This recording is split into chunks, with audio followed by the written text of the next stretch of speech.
வணக்கம், உங்கள் மீனவன். பாருங்கள், நம்ம காரைக்காலில் இருக்கோம். போட்டுகளை ஃபுல்லாக பார்த்தா ஒன்றும் முரட்ட இருக்குது. அப்படி உங்களை காமிக்கிறேன். பாப்பா எங்கே போவோம்?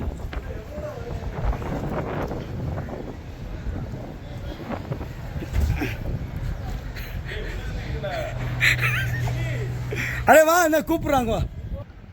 அப்படியே போவோம்.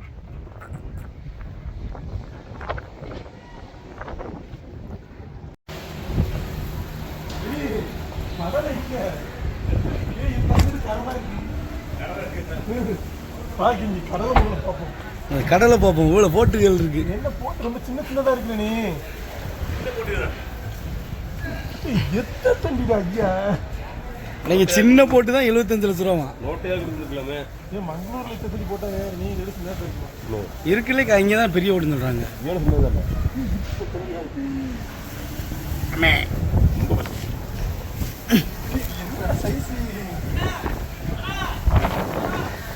அப்படியே வர்றோம் தாண்டி. தூத்துக்குடி போட்டு பெருசா இருக்கு. அது வச்சுக்கிடாதுன்னு அதுக்கு தானே நமக்கு சொன்னது. இதுதான் நம்ம தம்பி போட்டு பாருங்க. 4 கிலோ உள்ள தூங்கிட்டு இருக்காங்க உள்ளனா. இந்த வாரு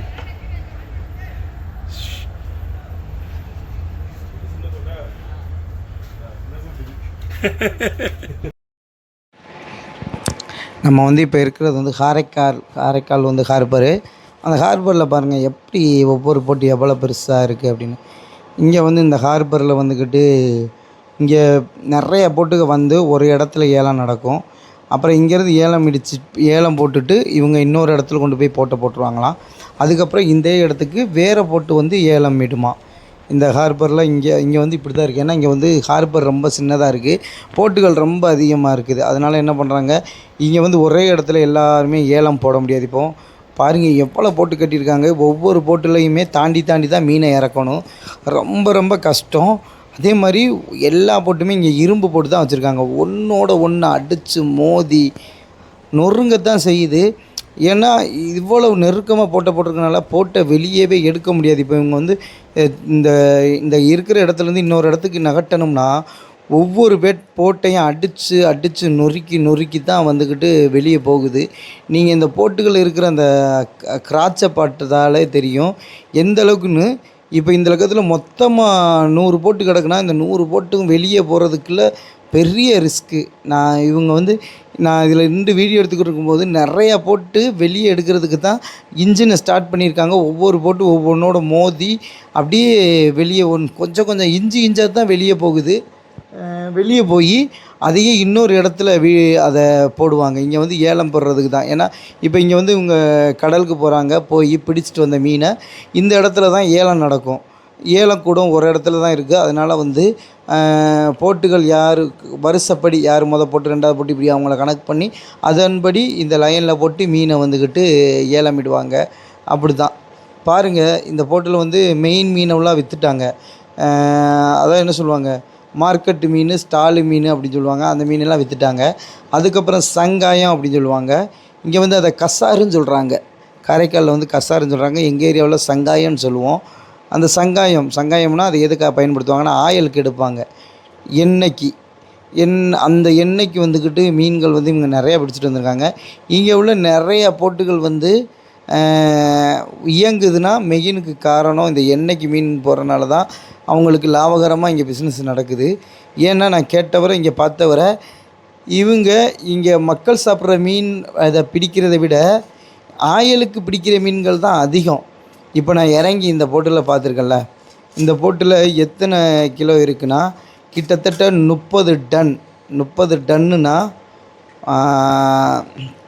30,000 கிலோ வந்துக்கிட்டு இதில் இருக்குது. அந்த 30,000 கிலோ மீனை வந்துக்கிட்டு எப்படி இறக்குறாங்க அப்படின்னு சொல்கிறத தான் நம்ம பார்க்க போகிறோம். ஏன்னா இவ்வளோ மீனையும் இதை அள்ளி இறக்குறதுக்குள்ளே அவங்களுக்கு குறுக்கே முறிஞ்சிடும். அந்தளவுக்கு ரொம்பவே வேலை அதிகமாக இருக்கும். இந்த போட்டில் வந்து இவ்வளோ மீன் பிடிச்சிருக்கிறாங்க. இந்த சங்காயம் கசார் இது எவ்வளோக்கு எடுப்பாங்கன்னா கிலோ வந்து 20 ரூபா, 25 ரூபா, 30 ரூபா அன்னைக்கு மீன்களுடைய பொறுத்து மீன்கள் வரத்தை பொறுத்து வரும் அப்படின்னு சொல்லி சொல்கிறாங்க. எங்கள் ஊர்லலாம் கிட்டத்தட்ட ஒரு 20 ரூபாய்க்குள்ளே தான் அந்த சங்காயம் இருக்கும். இங்கே 30 ரூபா வரைக்கும் போகும் அப்படின்னு சொல்லி சொன்னாங்க. அதுதான் அதுக்கு தான் இங்கே நிறையா போட்டு மெயினாக போகுது. இங்கே பார்த்தீங்கன்னா டன் கணக்கில் பாக்ஸை வச்சு அடுக்கி வச்சு மீனை அந்த சங்காய மீனை இறக்கிக்கிட்டு இருப்பாங்க. இவ்வளோ மீன் ஆயில் வந்து போகுது பாருங்கள். அதே மாதிரி இப்போ அங்கே ஏலம் முடிஞ்ச உடனே அங்கேருந்து போட்டை எடுத்துகிட்டு வந்து இப்போ நான் காமிக்கிறேன் பார்த்தீங்களா, இந்த லக்கத்தில் இந்த ஹார்பர் பக்கத்தில் வந்து கட்டி போட்டுருவாங்க. இங்கே மேலே மீன் ஏலம் நடக்காது. இங்கே ஒன்லி போட்டை கட்டி போடுறதுக்கு மட்டும்தான். ஆனால் இப்போ இந்த சங்காயம் இப்போ அள்ளிக்கிட்டு இந்த போட்டுக்கிட்டு இருக்காங்களா, இந்த ஏரியாவில் ஃபுல்லாக ஏலம் நடக்கும். எப்படி பார்த்தீங்களா, அந்த மீன் பாக்ஸை எப்படி லையனா அடுக்கி வச்சுக்கிட்டு இப்படி தான் வந்துக்கிட்டு இறக்குறாங்க பாருங்களேன். இப்போது நம்ம ஒரு போட்டுக்குள்ளே போய் காமிச்சோமா, கிட்டத்தட்ட 30,000 கிலோ அப்படி சொன்னோமா, 30,000 கிலோவா 30 டன்னு 30 டன்னுன்னா 30,000 கிலோவா? இல்லையே, கூட வருமே. 1 டன் 1000 கிலோ. அப்போ 30 டன் 30 டன்னா 30,000 கிலோ தானே. 30 டன் 30,000 கிலோ. அந்த மீனப்பில் இவ்வளோத்தையும் இறக்கணும்னா பாருங்கள், சாதாரண விஷயம் இல்லை. இதை ஃபுல்லாக போட்டில் இருந்து அள்ளி இதை ஏற்றி இதை வந்து எடை போட்டு இதை வந்து இன்னொரு வண்டியில் ஏற்றுவாங்க. இது வந்து நீங்கள் நிறைய இடங்களில் விசைப்படகு வந்து இந்த தொழிலுக்கு தான் போகும். இது வந்து என்ன மாதிரி மீன்கள் பிடிப்பாங்கன்னா, கடல்லையே ரொம்ப சின்னதாக வளரக்கூடியது. அதுக்கு மேலே பெருசாக வளராது. மத்தி, காரா இந்த மாதிரி மீன்கள் தான் அதில் அதிகமாக இருக்கும். பேச்சாலை, சாலை இந்த மாதிரி சின்ன மீன்கள் அது வந்து அதுக்கு மேலே சைஸில் பெருசாக வளராது. அதுக்கு வந்து கடவுள் படைப்பே அவ்வளோ தண்டி தான். அந்த மாதிரி மீன்கள் தான் இதில் அதிகமாக பிடிப்பாங்க.